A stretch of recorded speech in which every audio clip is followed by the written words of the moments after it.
समय का निवेदन किया। संध्या का काल था।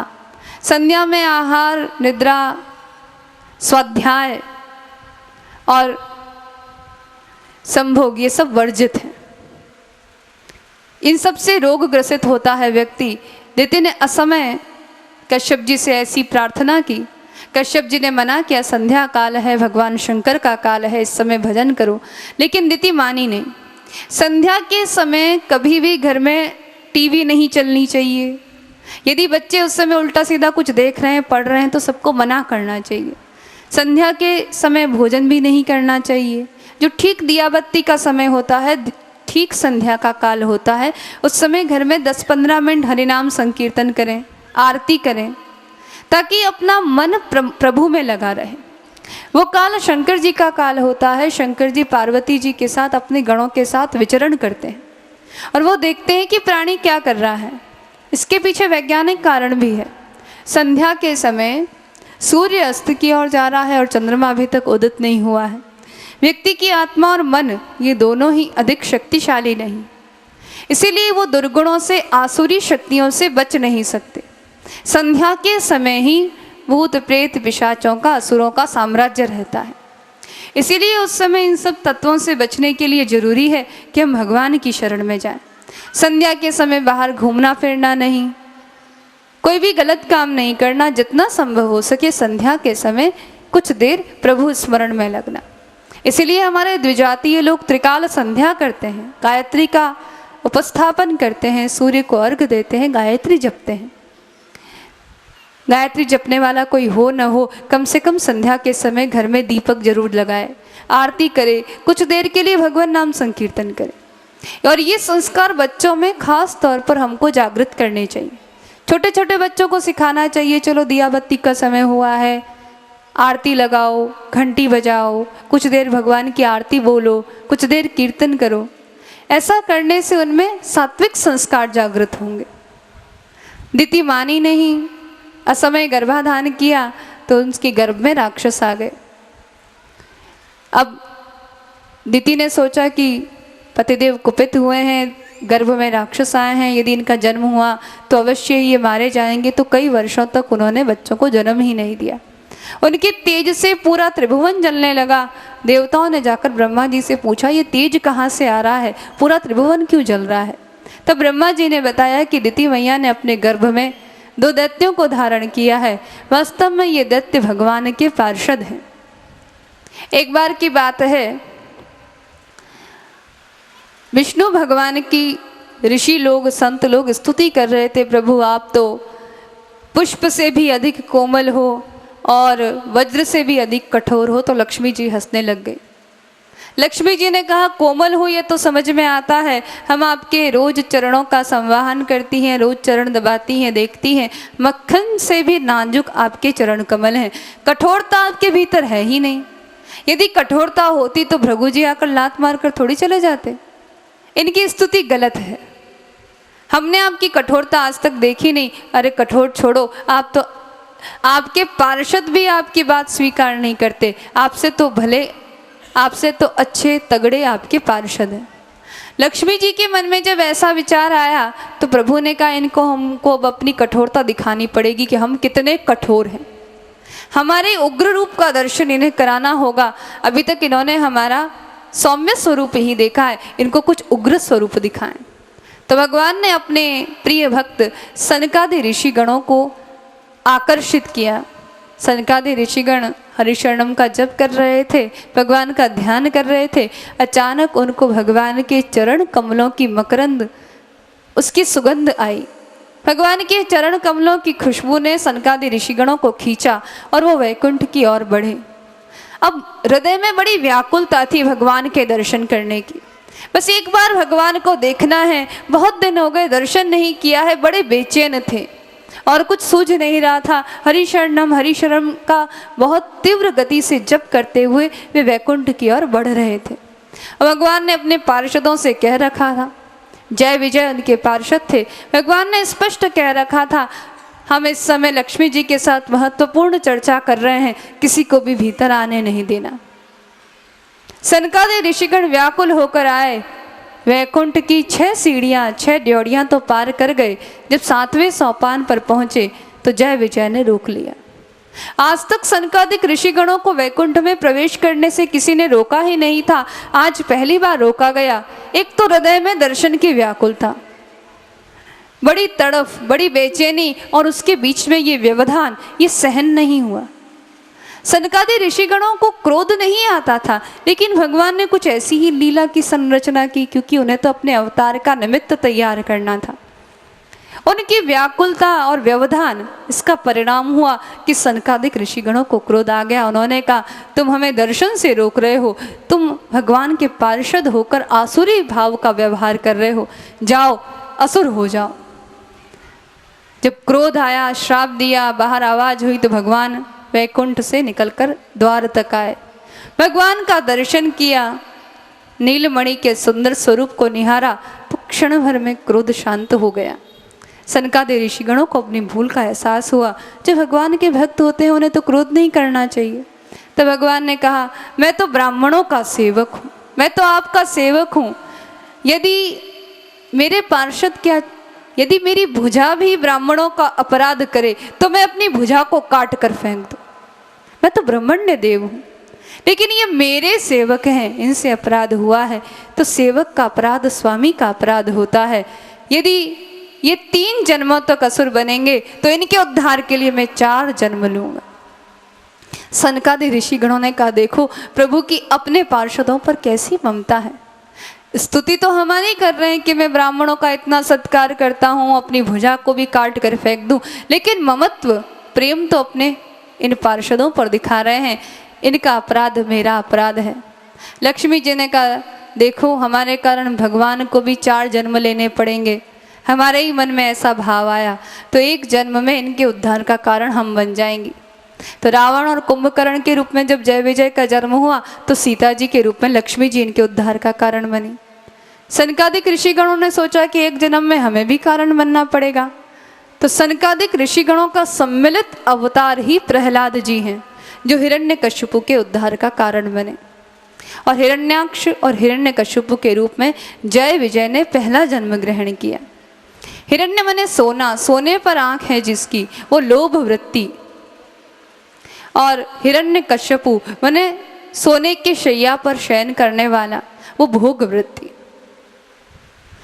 लोभ की 2 वृत्तियां हैं, एक संग्रह वृत्ति और एक भोग वृत्ति। हिरण्याक्ष संग्रह वृत्ति है, स्वयं भी उपभोग नहीं करना और दूसरे को भी उपभोग नहीं करने देना। अब पृथ्वी को रसातल में ले गया तो खुद का भी वहां पर कोई काम नहीं हो रहा और दूसरों का भी नहीं हो रहा। ऐसे संग्रह वृत्ति, जैसे कंजूस व्यक्ति धन को इकट्ठा करके रखता है, वो धन उसके भी कोई काम नहीं आता और दूसरे के भी काम नहीं आता। ऐसे व्यक्ति से कोई धन लेकर आए तो वो सबसे बड़ा महावीर कहलाता है। लोभी व्यक्ति से, कंजूस व्यक्ति से कोई 1 रुपया भी ले आए तो वो महावीर है। एक बार एक भिखारी सेठ जी के बंगले के आगे पहुंचा। सेठ जी अपने बालकनी में खड़े होकर दातुन कर रहे थे। तो भिखारी ने कहा, सेठ जी सुबह सुबह का समय है, कोई सेवा हो जाए, 10 रुपये मिल जाए। सेठ जी ने कहा नहीं है। अच्छा 5 रुपये ही दे दो। सेठ जी ने कहा नहीं है। अच्छा 2 रुपये दे दो। सेठ जी ने कहा नहीं है, कह दिया ना। अच्छा सेठ जी रात की बासी रोटी तो होगी। सेठ जी ने कहा एक बार सुनाई नहीं देता नहीं है। अच्छा सेठ जी कोई पुराने चप्पल कपड़े कुछ तो होंगे। सेठ जी ने कहा कितनी बार का, समझ में नहीं आता, कुछ नहीं है। भिखारी ने फिर जोर से कहा, तो फिर ऊपर बालकोनी में खड़ा खड़ा क्या कर रहा है, चल पार्टनरशिप में धंधा करते हैं, साथ साथ भीख मांगेंगे। जब तेरे पास कुछ भी नहीं है तो बंगले में क्या कर रहा है, चल मेरे साथ चल, पार्टनरशिप में धंधा बढ़िया चलेगा। तो कंजूस से कुछ भी लेना ये बहुत कठिन कार्य है, और यज्ञ के माध्यम से, दान के माध्यम से उस संग्रह वृत्ति लोभ का अंत होता है। वराह भगवान यज्ञ के प्रतीक है। हिरण्याक्ष का संहार किया, पृथ्वी का उद्धार किया, और पृथ्वी पर मनु महाराज का शासन स्थापित हुआ। मनु और शत्रुपा का वंश ये दिव्य दंपति है। इनका दिव्य दाम्पत्य पृथ्वी पर चला तो इनकी 5 संतानें हुई। 2 पुत्र हुए, उत्तानपाद और प्रियव्रत।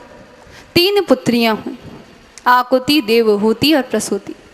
अब देखिए भागवत में पुत्रों के वंश का वर्णन पहले नहीं आया, यहाँ कोई प्रश्न ये करे कि हमारे भारतीय समाज में पुत्रों से वंश चलता है, तो भागवत इस बात का स्पष्ट खंडन करता है। पुत्रों से वंश चलता तो पहले प्रियव्रत जी का उत्तानपाद का चरित्र आता, फिर पुत्रियों का चरित्र आता, लेकिन भागवत में मनु महाराज की पुत्रियों का वंश पहले सुनाया गया। ये स्पष्ट किया गया कि हमारे यहाँ वंश वृद्धि पुत्र और पुत्री दोनों के द्वारा होती है। कन्या में और पुत्र में कोई भेद भारतीय समाज नहीं करता। आप सुन लेंगे, दक्ष प्रजापति के कोई पुत्र नहीं हुआ, लेकिन उनकी पुत्रियों के द्वारा सारा संसार भरा पड़ा है।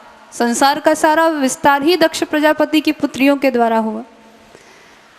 पुत्रियों के द्वारा भी वंश चलता है, पुत्रों के द्वारा भी चलता है। और एक और बात, श्राद्ध तर्पण की अधिकारिणी पुत्रियां भी हैं। वराह पुराण में ये प्रसंग स्पष्ट आता है। श्राद्ध तर्पण पुत्रियों के द्वारा भी किया जा सकता है, पुत्रों के द्वारा भी किया जा सकता है, क्योंकि संतान का मुख्य उद्देश्य, शास्त्रीय उद्देश्य क्या है? वंश विस्तार शास्त्रीय उद्देश्य नहीं है। पुत्र शब्द का सही अर्थ होता है पुम नाम नरकाद त्रायते इति पुत्र। जीव को नरकों से बचाए वो पुत्र है, और नरकों से बचाने का तरीका है हमारे यहाँ श्राद्ध का विधान, तर्पण का विधान, पिंडदान का विधान। वराह पुराण में एक दिव्य कथा आती है। एक सेठ जी थे, उनके 5 पुत्र थे और एक पुत्री थी। रहने वाले तो उत्तर भारत के थे, लेकिन व्यापार के कारण दक्षिण में चले गए, और उनके 5 पुत्र व्यापार करने के निमित्त अलग अलग दिशाओं में चले गए। सेठ सेठानी अकेले रह गए। उनकी पुत्री का विवाह किया था, लेकिन वो बाल विधवा हो गई, तो अंत समय में वही उनके साथ रहती थी। जब उनका अंत समय आया, सेठ जी सेठानी जी दोनों का देवलोक गमन हुआ, तो 5 पुत्रों में से एक भी पुत्र उनके निकट नहीं था। व्यापार करने के निमित्त अलग अलग दिशाओं में चले गए थे। उन्होंने माता पिता की कभी कोई सुध-बुध नहीं ली। कोई कहीं व्यापार करता था, कोई कहीं व्यापार करता था। पुत्री ने ही उनका सारा कर्म किया। अंतिम संस्कार वहाँ के स्थानीय ब्राह्मणों के द्वारा कराया, विधि विधान पूरा किया, और फिर वह पुत्री ही अपने माता पिता की अस्थियों को लेकर मथुरा जी में आई, और यमुना के सूर्य घाट में अपने माता पिता का विधिवत श्राद्ध और तर्पण किया। पुत्री ने ही माता पिता को गति पहुंचाई। ये स्पष्ट उल्लेख वराह पुराण में है। एक और विचित्र कथा आती है वराह पुराण में, वो भी मथुरा मंडल की ही कथा है। उस कथा के अनुसार मथुरा मंडल का एक क्षेत्र है जो पितरों का तीर्थ कहा जाता है। तो वहाँ एक राजा के समय राजा ने देखा है कि सभी पितर वहाँ पर अपने अपने हिस्से का पिंडदान लेने आते थे, लेकिन एक पितर बड़े दुर्बल थे, वे जा नहीं पा रहे थे, बड़े कृशकाय हो गए थे। तब राजा ने पूछा कि आपकी इस दुर्बलता का कारण क्या है? तो उन्होंने कहा, मैं आपके ही महल में रहने वाली एक दासी के वंश का पितर हूँ, और इस दासी की एक पुत्री है जिसने विजातीय विवाह किया है, वर्णशंकर है, श्रेष्ठ गुणों से युक्त नहीं है, सभी प्रकार के दुर्गुणों से युक्त है, लेकिन उसका दायित्व है कि वो श्राद्ध तर्पण करे। वो तर्पण नहीं करती, श्राद्ध नहीं करती, इस कारण से मैं दुर्बल हूँ। यदि वो दुर्गुणों को छोड़कर मेरा श्राद्ध करे, मेरे लिए तर्पण करे, तो मेरी मुक्ति हो जाएगी। राजा ने उस दासी की पुत्री को बुलवाया, उसे समझाया, उसे ज्ञान का उपदेश दिया, और फिर जब उस कन्या ने, जो वर्णशंकर थी, जो दुर्गुणों से युक्त थी, उस कन्या ने जब विधिवत पिंडदान किया तो पितर की मुक्ति हुई। ये 2 कथाएं वराह पुराण की ऐसी हैं जो इस भ्रांति को दूर करती है कि कन्या पिंडदान नहीं कर सकती अथवा कन्या के द्वारा वंश नहीं चलता। भागवत और पुराण इस भ्रांति को सर्वथा निर्मूल सिद्ध करते हैं। इसीलिए कोई कहता है कि हमारे बेटा ही होना चाहिए और बेटे से वंश चलेगा। आप पुराण उठाकर देखिए, कहीं ऐसा प्रमाण नहीं मिलता कि बेटे के द्वारा वंश चलेगा। बेटियों के द्वारा भी उतना ही वंश चलता है। इसीलिए बेटे और बेटी में भेद करना, भगवान के विधान में भेद करना है। और जो कन्याओं की हत्या करवा देते हैं, कन्याओं को स्वीकार नहीं करते, सच पूछें तो भगवान के दरबार में उनकी एंट्री ही नहीं होती। नरक के भागी तो होते ही होते हैं और अनंत जन्मों तक उनका उद्धार नहीं हो सकता। जो भी कन्या और पुत्र में भेद दृष्टि रखते हैं उनका कभी उद्धार नहीं हो सकता। पुराण प्रमाण है, आप उठाकर देख लीजिए। इसीलिए भागवत में पहले देवहूति जी के वंश का वर्णन किया गया। मनु महाराज की मध्यम पुत्री है, ये बड़ी पुत्री भी नहीं है, मध्यम पुत्री है। और इनके वंश का वर्णन पहले इसलिए किया गया क्योंकि ये बड़ी भक्तिमती हैं। सभी संतानों में सर्वाधिक भक्तिमती देवहूति जी हैं। पैदा होते ही इनका सारा ध्यान भगवान की भक्ति में लगा रहता है, नाम जप करती हैं, ठाकुर जी की सेवा पूजा करती हैं। इसलिए मनु महाराज को इनकी चिंता सर्वाधिक है। मेरी ये पुत्री भक्तिमती है, इसका मन भगवत भक्ति में लगा है। यदि इसको कोई भक्त नहीं मिला, इसके अनुरूप वर नहीं मिला, तो इसका जीवन कैसे चलेगा? क्योंकि सबसे बड़ी चिंता है जो गुण हमारी संतति में है, जो हमारी कन्या में है, उस गुण को स्वीकार करने वाला, उसका महत्व जानने वाला यदि वर नहीं मिलता है तो उसका जीवन नरक हो जाता है। मनु महाराज की यही चिंता है, देवहूति को वर मिले तो उसके जैसा भक्त वर मिले। इधर ब्रह्मा जी की छाया से उत्पन्न है कर्दम प्रजापति, वे भी महान भक्त हैं। उन्होंने 10,000 वर्षों तक भगवान का कठोर तप किया और उनके तप से प्रसन्न होकर भगवान ने महाविष्णु के रूप में उन्हें दर्शन दिए हैं। महाविष्णु यानी अष्टभुज विष्णु, शंख चक्र गदा पद्म धनुष बाण ढाल और तलवार, ये अष्ट आयुधधारी अष्टभुज विष्णु ने, महाविष्णु ने उनको दर्शन दिया। कर्दम भगवान ने भगवान की स्तुति की। दुष्टम बताद्य खिल सत्वरा से सांसिद्य अक्षणो त्वदर्शनान्न।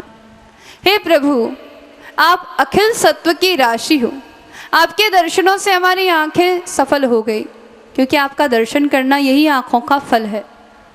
आप योगियों के द्वारा आराधित हो, योगी जन जन्म जन्म तक आपका ध्यान करते हैं, तब भी आपका पार नहीं पाते, और आपने कृपा करके मुझे दर्शन दिया है।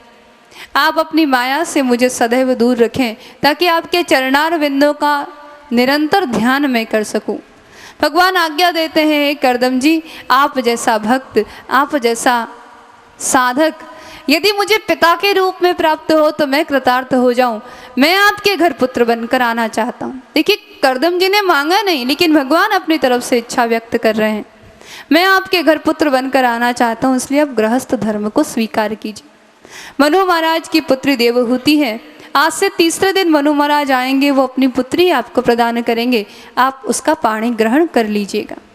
भगवान जाकर मनु महाराज को भी स्वप्न में आदेश देते हैं और मनु महाराज अपनी पुत्री को लेकर आते हैं। कर्दम जी सोचते हैं कि भगवान ने जो आज्ञा दी है उसका पालन तो करना है, लेकिन फिर भी इसकी पात्रता का परिचय तो प्राप्त करना चाहिए। कर्दम जी 3 आसन बिछाते हैं, मनु जी के लिए, शत्रुपा जी के लिए और देवहूति जी के लिए।